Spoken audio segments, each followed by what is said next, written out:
Hello, everyone, and welcome. Today's webinar, Our New Broadband Reality, Managing Today's Network Congestion, is hosted by two of Casa Systems solution experts, Peter Wolff, Vice President, Solution Architecture, and Don Jones, Principal Solution Architect. A couple of notes before we get started. There will be a Q&A session at the end of this presentation. You're welcome to submit your questions at any time during the discussion using the Q&A tab at the bottom of your Zoom screen. If you experience any issues during the webinar, please send us a message using the chat feature and we'll do our best to help you. This webinar is being recorded and will be posted on our website later this week. So without further ado, I'll turn it over to Don Jones to start the discussion. Good afternoon, everyone. I'm happy to have you join the webinar today. Just wanted to take a moment and talk today about the new realities of the networks as they stand today. Typically in the past, most operators have been presented network migration screens based upon the realities of days of old. And some of these things were connected services, over-the-top Wi-Fi growth, over-the-top video growth, gaming and music. Internet of Things, we've talked a lot about over the last several years, growth in the Internet of Things, all with the goals of speed and increasing reliability and ease of implementation and cost-effective solutions. One of the important things that's happened recently is with the COVID-19, the shelter at home has driven a lot of network traffic from telecommunicating and remote workforce. This has been a huge change in our networks today, forcing us to take a deeper look at the current drivers of the network today. Most of all, network traffic across the networks. Today's discussion will take a deep dive into some of the tactics and some of the ability that the networks and some of the operators are using to help offset these impacts. Taking a look at the screen, you'll see in the lower left-hand corner, one of the greatest areas of increase is in upstream growth. Overall, 20% of growth, downstream growth, has grown since the implementation, and upstream growth has gone up 27%. One of the things that we're hearing a lot from our customer base is that upstream growth is really becoming a bottleneck for network reliability. Never before have we seen a huge paradigm shift in network utilization as we have over the last 3 months. People are spending more time on the internet during the days. Schools are using a lot of applications to do tele-learning.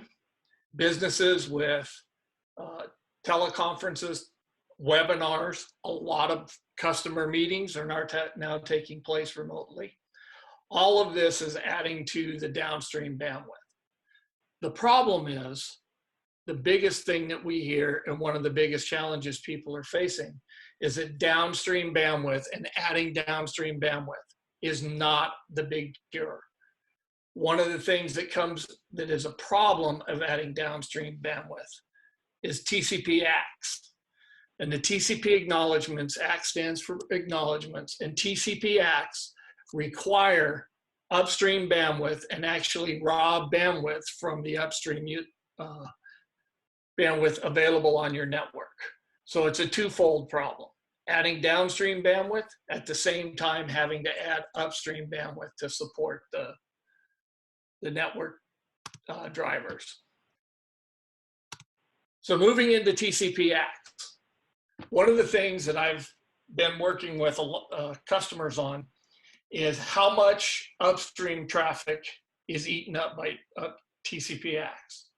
The majority of residential traffic, video streaming, telework, all of that, all TCP traffic requires an acknowledgement for every packet being sent upstream. Typically, that equals to 2% of your downstream bandwidth being required to be sent upstream. We've heard numbers as high as 5%.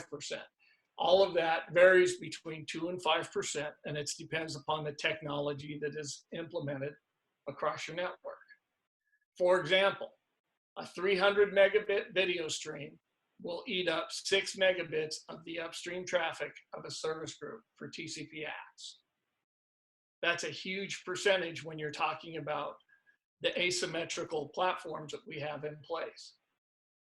Upstream acknowledgements can and does throttle the throughput, affecting user experience and speed results.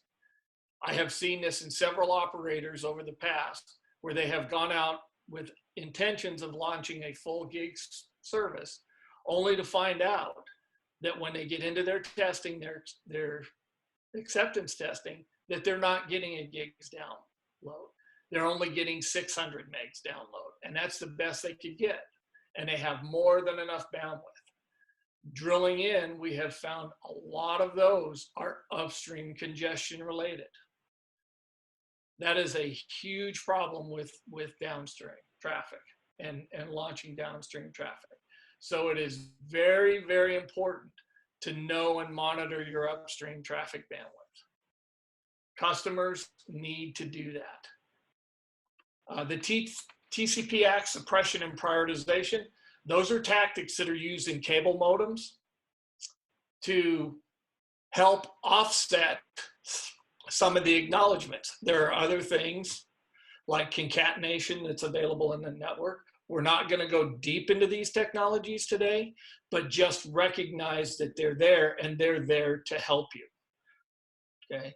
With the cable modems, TCP awareness moves ACKs and can queue and discard ACKs that aren't needed, helping to relieve that. All the modem vendors that we work with implement proprietary mechanisms for DOCSIS 2.0 and later modems. This has been a huge impact and a huge improvement for TCP issue. On a bandwidth migration strategy. So here's the slide that what we look at and what I've looked at over the course of my career on how customers will typically look at affecting and managing the migration. It breaks down into 5 areas: profile management, bandwidth augmentation, service group split, node segmentation, and node split. Most operators out there are very, very aware of this. Okay, they do need help on some operators in going in and really getting into the nuts and bolts and understanding what feeds into these. On the bottom, you'll see a slide that is based from left to right, and it's based on ease of operation to complex operation. Which ones are easiest? Which ones are hardest? We'll start with a quick look at the network migration technology matrix. What this is showing you is an XY axis on difficulty of migration from low to high and the cost of a migration from low to high. The one thing that you should pay attention to is that on the cost of migration, that is an all-in look at the cost of migrating these technologies into the network.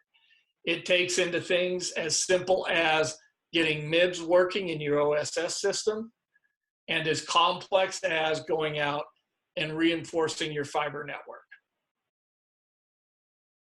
From the lowest cost, easiest to implement is quality of service type metrics. Some of these are dynamic IUC, dynamic ranging. Other parts of this is going back and making sure that you have prioritization in your provisioning systems to help make sure that your high tier, high cost customers, high revenue customers get priority over some of your low cost revenues. I know there are companies out there that have great processes in place to do those exact things. Next on there is addition of SC qualms. Those fall into the bandwidth adds. We'll talk about those here in just a minute, but everybody's aware of bandwidth adds from adding additional ATDMA channels and or SC qualms in the downstream. Dynamic IUC, OFDMA, and dynamic ranging and TAFDM are all new technologies to help address the upstream contention. These are very, very in-depth, high-tech solutions that are available for customers.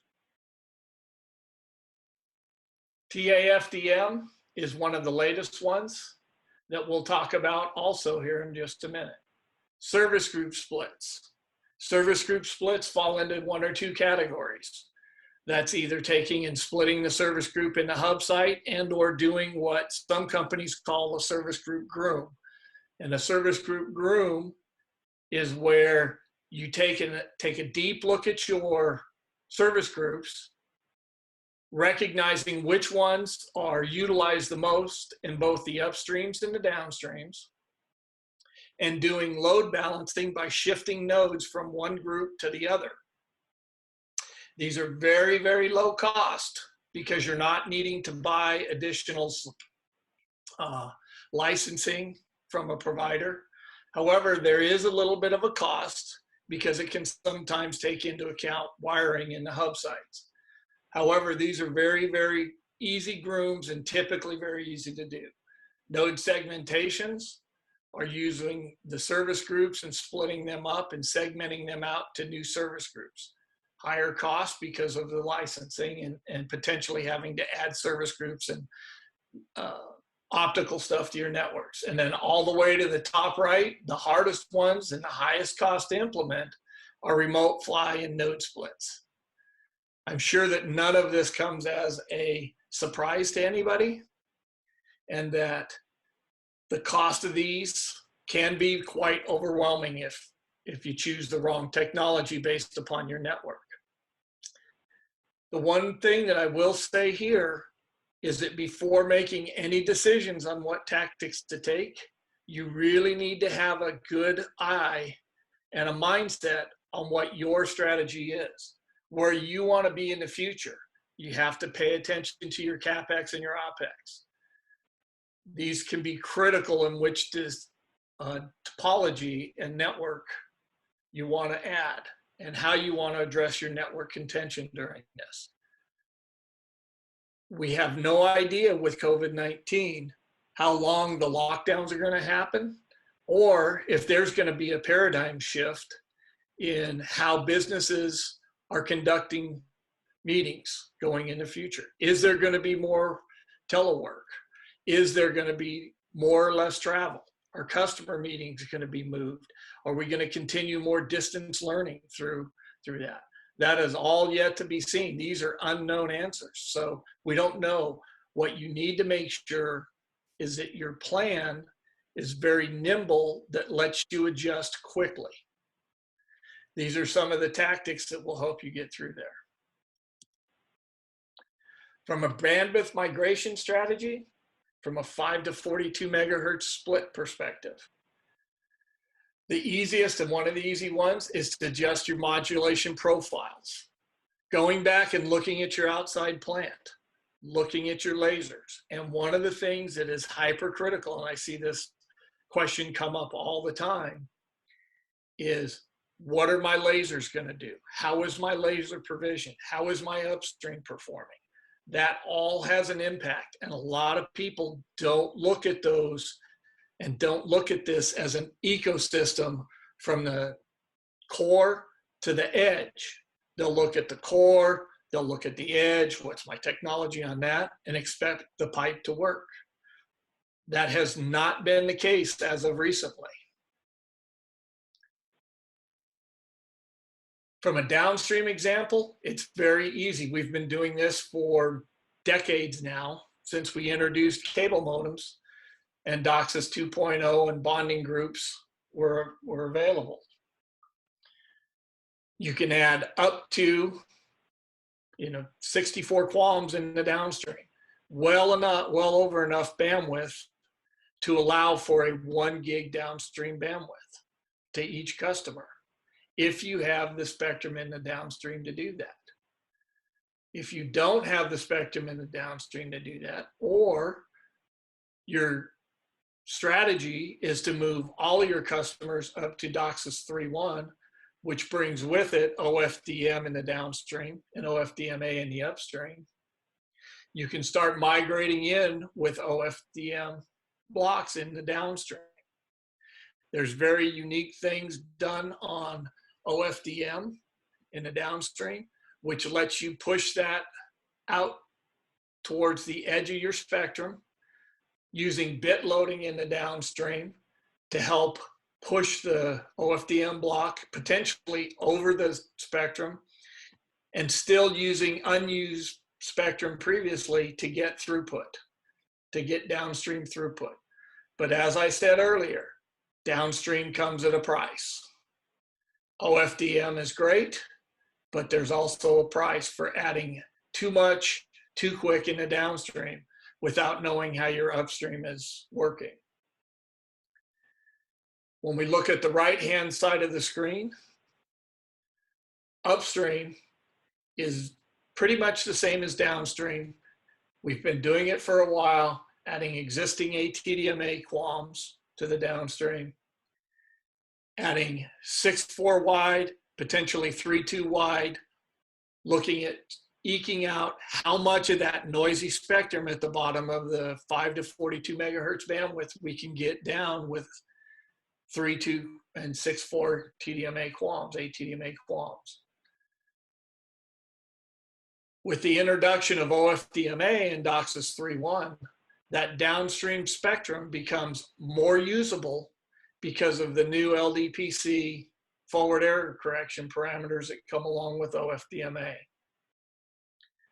You can see here that that block is used for 3.1 modems only. 3.1 OFDMA, and OFDM is not compatible back with 3.0 and previous modems. Decision point becomes, when is the right time to do OFDMA and when is the right time to do OFDM? And looking back at the ecosystem across the network, you need to understand a couple of key critical features or functions. How many OFDM modems you have out there, how many DOCSIS 3.1 modems are out there, what's your strategy for deploying them, how fast is your ramp going up, and where are you at in your curve. If you're very early into it, you may want to choose to go the ATDMA route in the short term and start funneling in 3.1 modems in the long term.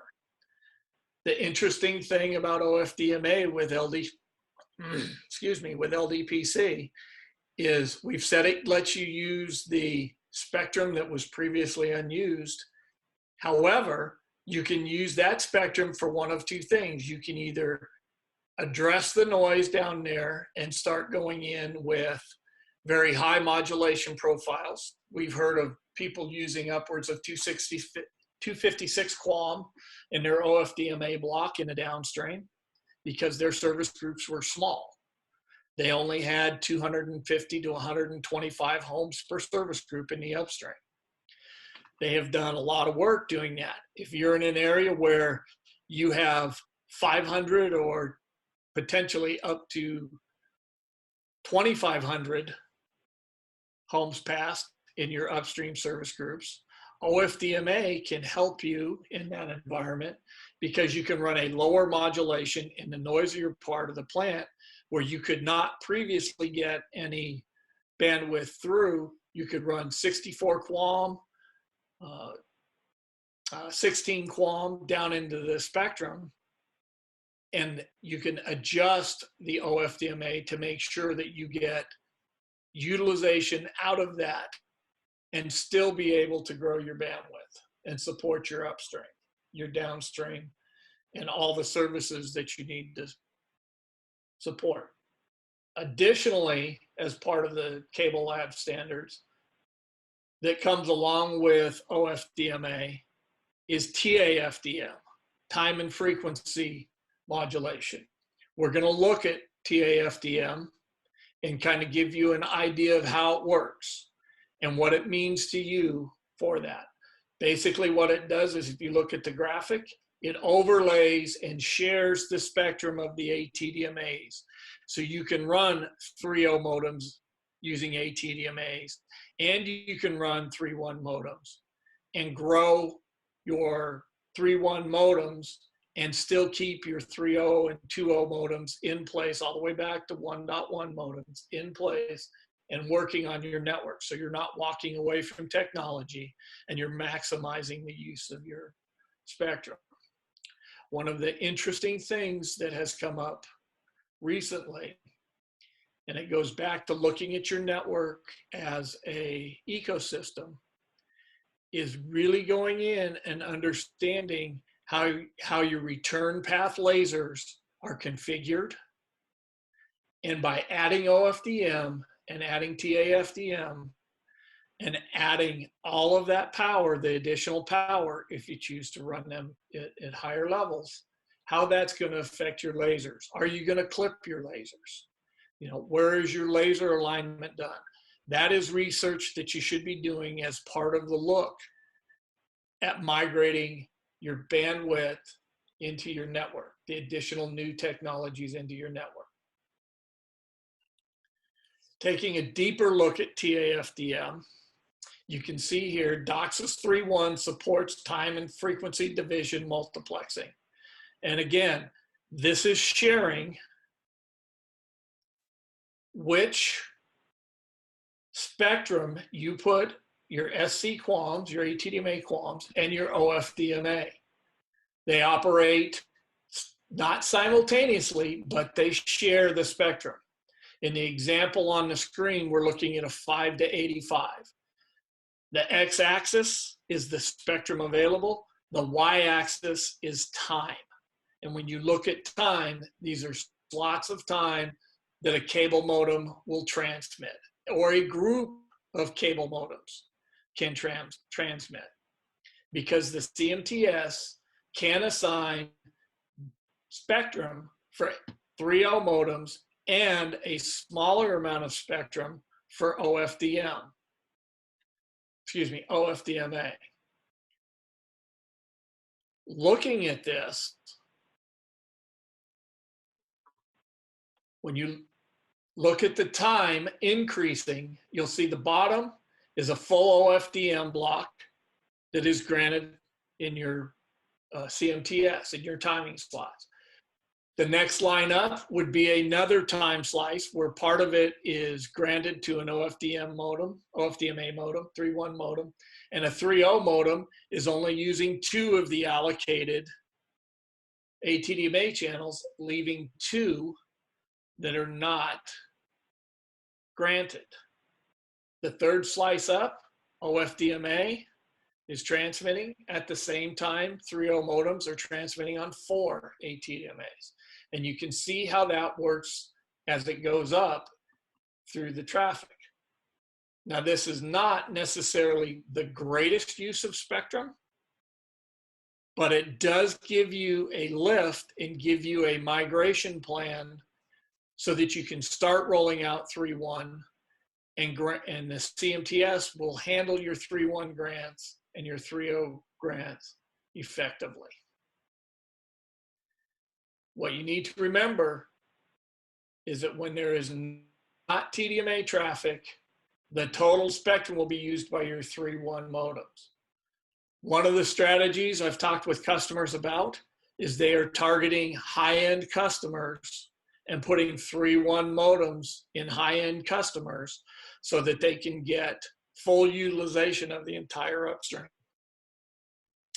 This is helping them make sure that they are taking better care of their high revenue customers and still allowing them to migrate through. A question that I get asked a lot is, at what point do you choose to do OFDMA, ATDMA, and TAFDM in the upstream and OFDM in the downstream? Again, it becomes back to where your strategy is and where you're at in your deployment curve of 3.1 modems. Typically, we see operators going and looking at TAFDM when they reach about the 50% mark of 3.1 modem penetration, knowing that as they grow that, more modems are going to be using the full OFDM block and be granted more of that, which lets them run higher speeds in the upstream and keeps the modem off the wire, freeing up some time for the 3.0s. At 70%, TAFDM is where they start rolling in with using this type of technology to support the ATDMAs. Okay. If you're just starting out, the easiest, quickest handle to pull, lever to pull, so to speak, is to go back and start looking at your upstream, cleaning up your upstream, and adding ATDMA qualms while you figure out your DOCSIS 3.1 strategy.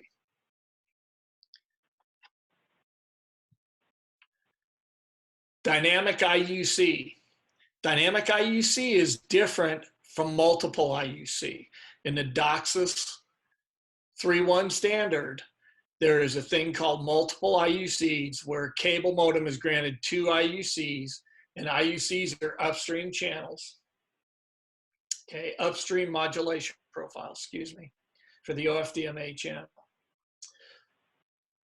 They will take, and a cable modem will shift between those 2 IUCs, one being very high in modulation and one being IUC 13, which is your limp home IUC, which is a very low modulation or typically a lower modulation profile so that all the modems can still communicate over OFDMA. What differs about dynamic IUC, if you look at the screen on the right in the upstream, this is a patented pending technology for Casa on how to address mini slots on a dynamic basis for the carriers, spurious carriers that may come and go in your upstream. This differs in time, frequency, and amplitude. These bursts, as everybody knows, they'll pop in, they'll be high power, they'll be high bandwidth, they may be narrow bandwidth, it may be Gaussian noise, it could even be, we've seen operators where they've had Wi-Fi extenders using QAM modulation over the power line in the house cause interference in the upstream plant. Very, very complicated. Dynamic IUC will let you address some of these and still run higher orders of modulation in the upstream. It requires an adaptation in OFDMA modulation. And when I say OFDMA modulation, we're talking about bit loading for the mini slots. This is a mini slot bit loading change that is done by the CMTS. It's not done by an external server, it's done on the CMTS. And it will actually take an IUC and change the bit loading of that IUC all the way up to bringing it down to a 0-bit loading if you have a very poor SNR and MER. The top graphic on the screen is a look of MER versus mini slot index of an upstream channel. And you can see a dip there where MER goes way down and then comes back up in the upper part of the plant. That can be due to a CB interference, a taxi cab, it could be a ham radio operator, it could be a business band paging system, it could be anything in there that's causing a spurious to show up in your upstream plant. What dynamic IUC does is it will dynamically change that mini slot, and with a 0-bit loading will not allow traffic from a cable modem to be granted while that problem is enabled on your, or is happening on your upstream plant, so that you don't end up with packet loss in your upstream plant. All of this is to help you automate some of the features and benefits of the plant and the bit loading features of OFDMA to manage your plant and allow you time to get out and remediate some of the plant and still get reliable quality service without packet loss through your network. Again, these are all local decisions that are done without cable modem notification, done on the CMTS. So looking back at the migration strategy, we've talked a lot about profile management, a lot about bandwidth augmentation. The next one is service group splits, followed by node segmentation and node splits. These typically are going to drive a lot of CapEx and OpEx. And it's all about getting more pipes out into the plant. The first one we talked about was optimizing the pipes, the first two. The second one was also putting more into the pipe. So the first one, optimize, fit more into the pipe. Now you've got to add more pipes. Looking at a service group strategy on this, the first thing you're going to do is a service group split. And that comes down to one of two things: the service group groom and the service group split. Each one of these are very effective. We've been doing them for a lot of years. Everybody knows how to do it. A service group groom, like I said earlier, is combining low utilized nodes and splitting up high utilized nodes and freeing up and maximizing your OpEx and CapEx of your initial investments that you've already made to help manage bandwidth and manage operational costs. Okay. Node segmentation gets a little bit harder, gets a little bit more involved from a technology perspective. It requires potentially optical equipment into the field. Might expect service groups to be added to the hub site to support it. And more importantly, from a labor perspective, it requires your inside plant and your outside plant to coordinate efforts, usually done in a maintenance window, usually affecting OpEx and really driving CapEx. So this is a much harder, more expensive route to go than a service group groom. We've been through this for decades, again, through the history of the cable, since we've done the modems and or VOD service groups. All of these strategies will work also with service groups from a VOD perspective. A node split is where you're actually going out and physically remediating your node in the plant. That will require possibly bringing more fiber to a new node location. When you look at node splits, one of the things that has happened over the period of time is that from a node split perspective, we have used all of the fiber in the backhaul. Typically, operators put from 4 to 6, sometimes 12 fibers to a node in the early implementation of fiber optics. Going back, we have built those nodes and added node splits and done this process where now we are running out of fiber in the backhaul. This is driving the cost of a node split up dramatically.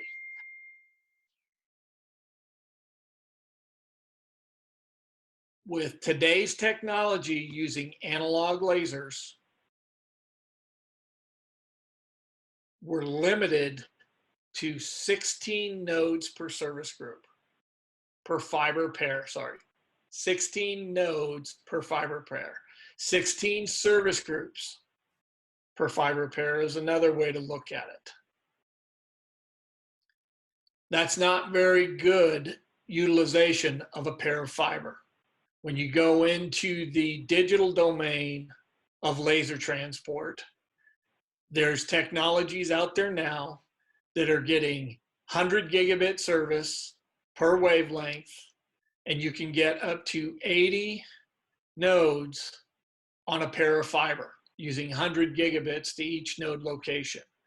That's a huge increase in fiber utilization of your existing resources, and all of that saves you tremendous CapEx and OpEx in having to rebuild and add fiber to the network. You're only having to go back to your nearest fiber enclosure and build out from there.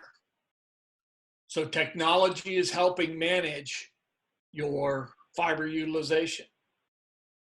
Remote PHY migration plays into that because remote PHY nodes use digital lasers. They'll use a PON laser, they'll use 10 gig E backhaul. Just coming up is some 100 gig backhaul that is just coming out of the interface manufacturers that we'll see coming up probably in the next 4 to 5 years, starting to show up in this technology. Again, remote PHY, because they use digital backhaul as opposed to traditional analog optics, you're going to start seeing where remote PHY is now becoming cheaper when you start looking at an all-in price of a node split.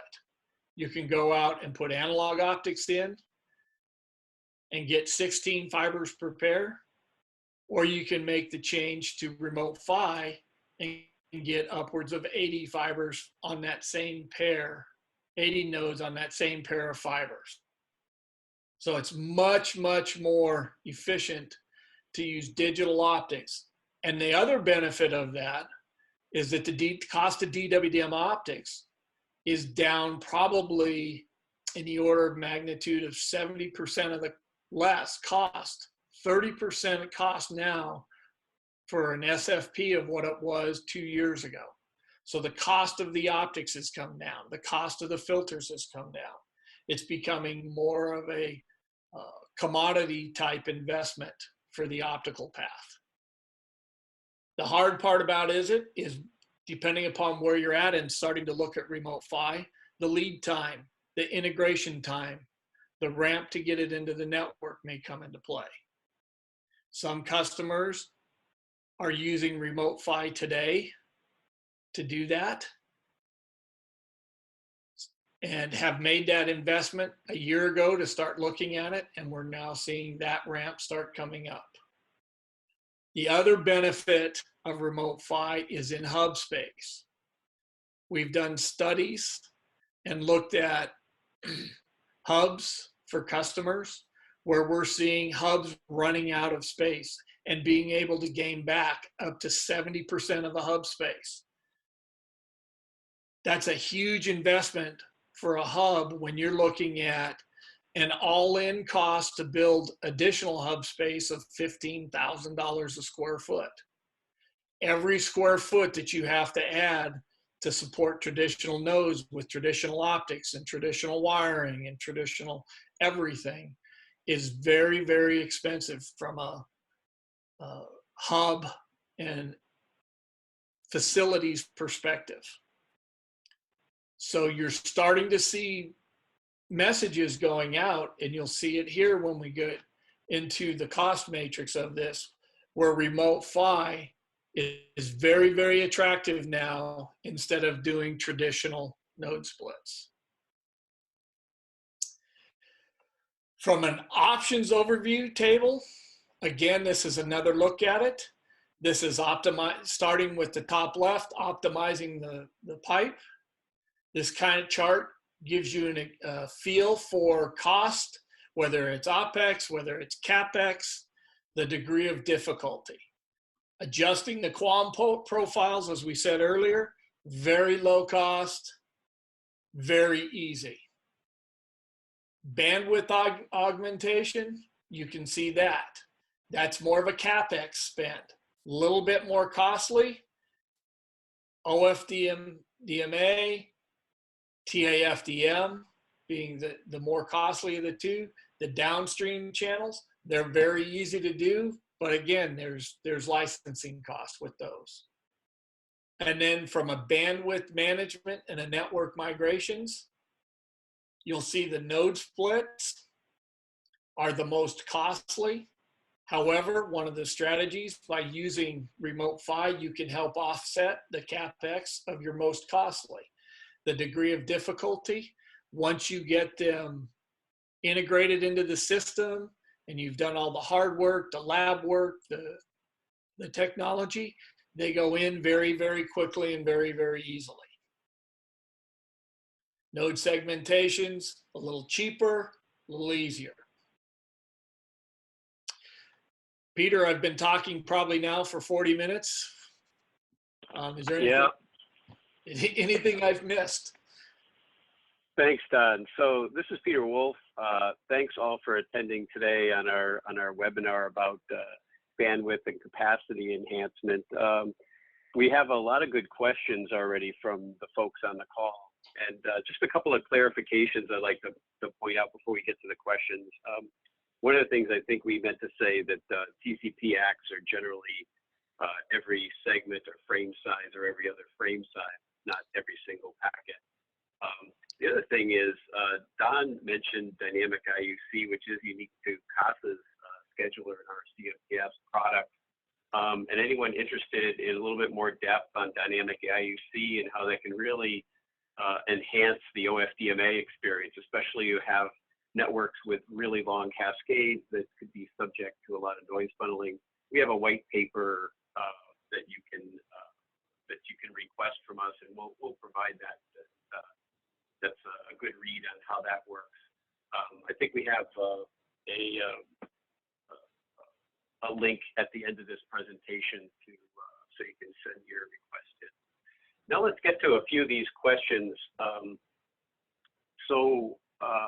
One of the questions that we have in here, Don, is do the DOCSIS 3.1 cable modems support dynamic IUC besides the CMTS? And Don, I'll actually take that one. So dynamic IUC is something unique to the Casa CMTS system and our scheduler and how we manage the profiles and or the specific mini slots in each cable modem.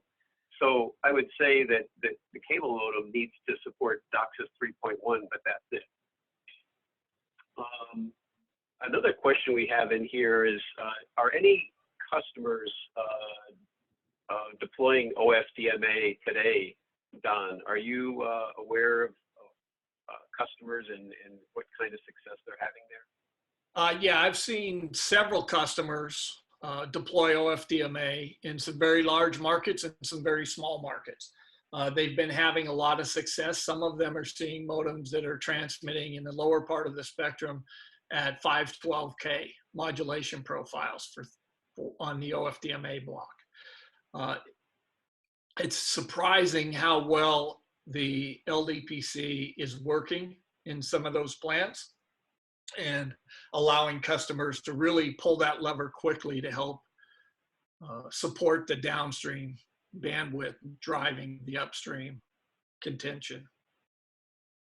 What do you have any experience with modulation depths that they're setting in the lower portion of the spectrum? Yeah, we've seen some that are being very, very aggressive. Like I said, some that are being 512K for every mini slot as the targeted profile. IUC 13, like I mentioned before, being the limp-home profile being set as high as 256 QAM.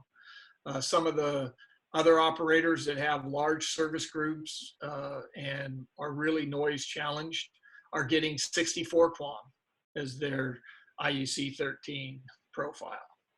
So It's much better than having to go back to QPSK when you go to 64 QAM and are able to go to 64 QAM without having to go out and spend a lot of calories addressing noise in the plant. Thanks, Don. There's a few other questions that we have from the folks that are on the call. One of the questions here is the 80 RPDs based on C-band 50 gig spacing. I think they mean 50 or 80 channels, wavelengths in the C-band. Yes. Yeah, they've got some of the SFPs that they have working today are at 25 gigahertz spacings. And they just have to make sure you buy your muxes and demuxes that will support that as well, right? Yep, yep, that is correct. So it goes as an ecosystem. It really goes as an ecosystem together in maximizing that resource, and that's a really valuable resource that is out there. There's another question here along the lines of that even 100 gig coherent optics can serve only 10 nodes and not 80. I guess I'll take that. I think the thought there too is I'm not sure all operators are actually designing for a full 10 gig per node. Actually, on a utilization perspective, I think on average the utilization for subscribers is down in the 9 to 10% range, maybe 20% at the high. So it may not be necessary to design for a full 10 gig per node. I think you have to look at that on a case-by-case basis, and maybe different operators have different experience in the actual utilization and what they want to design that node connectivity. Yeah, so a point of clarification on 80 nodes per pair of fiber, that is 80 wavelengths per pair of fiber, and those wavelengths operating at 10 gigs each, I think is where the question lies there. So I want to make that differentiation between bandwidth and nodes per pair of fiber. Yeah, and I think one other clarification on the OFDMA, we've had some customers looking at different power levels, right? When they go between SC-QAM and OFDMA, are there other sort of things that customers have to pay attention to specifically when they move to OFDMA and set their upstream return power level? Yeah, so one of the strategies with OFDMA that we've seen a lot of operators, because it's down in the noisy part of the spectrum, they want to, for lack of a better term, pre-emphasize the level, get it up above the noise floor. So they're wanting to target moving the level instead of coming back at a target power level to a CMTS at a 0 or a +4. They're trying to target that OFDM A block to come back at a +3 dB above the ATDMAs. And that's where the ecosystem and the laser clipping really needs to be vetted out before you make those moves. Also, if you're putting this into a traditional HFC plant that has a cascaded upstream, node +5, node +6, node +8, there are return amps in those amplifiers that can also add to laser clip, or not laser clipping, but clipping in the RF domain. So you've got to be really careful when you start trying to target OFDM A blocks exorbitantly high or higher than your ATDMA blocks. Yeah, good point. And we have some presentations on that, and we'll assist customers who are trying to move to OFDMA as well. We can provide support again. We'll provide an email address to send in if you have an inquiry. There's another question in here, Don, on how do we calculate capacity in the service area by running PA FDM, actually trying to do prediction. And I know we've done some testing, so it could be in some cases, kind of use case dependent. I'm not sure if there's any particular calculations that can be done at this point. Are you familiar with any? I know that there is a huge study going on in the industry trying to figure out, not only with TAFDM, but also with multi-profile running in the upstream. How do you calculate multi-profiles when you can have a modem with PMA that could potentially run at 2 or 3 different profiles, and then when you put dynamic IUC and then layer on TAFDM, upstream profile management is getting to be a very, very complex calculation. And there's probably a lot depends on, yeah, it probably depends on the number of 3.0 and 3.1 modems you have as well in terms of your success, right, in the service group area. Yep, exactly.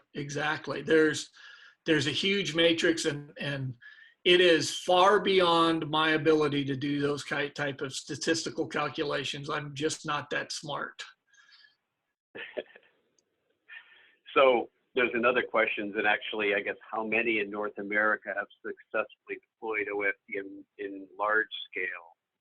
I know at least one operator that has moved along with OFDMA. I would say they tend to have cascades in the 3 to 4, node plus 3 to 4 kind of range that have deployed OFDMA. I know an operator in Europe that is, I know it's in their lab, and they plan to deploy it. They have a very long cascade, like node plus 15. But there's some other cases as well. I think some of the success has been in shorter cascades. Yeah. As well as there's a large tier 1 operator in the US, right, Don, that does doing some work with OFDMA in some markets. Yeah, there's one of them is deploying very, very rapidly, and the numbers are changing daily. I know that there's also an operator that has penetrations of 3.1 modems, very early adopter, that's been out there that is now really looking at OFDMA and actually looking at the spectrum placement, and are doing studies on whether OFDMA is better at the top end when you get into real high penetration levels of modems. For example, running OFDMA from 20 to 42 megahertz and putting very low ATDMA modulation profile carriers down in the low end of the spectrum, because they're just not enough 3.0 modems out there that they need the spectrum to run the really high modulation profiles of OFDMA and take the best of all features and do that. TAFDM is being looked at very importantly in that environment also. And if that's a way for them to bridge that gap. So we're working with a lot of customers to optimize their networks and their configurations across the globe, essentially. And then there's another question here on our operators starting to use DAA for node segmentation. So I think we're starting to see some migration in that direction, right, Don? Yes. I know there's a lot of operators that I deal with that are using DAA as their go-to move now. They're that far down the testing path that they're pulling the levers, and their whole goal, their strategy is to do DAA only from here on out. Okay, I think we're just about out of time at this point. I'm going to hand things back to Alicia Thomas to close us out. Thank you very much, folks.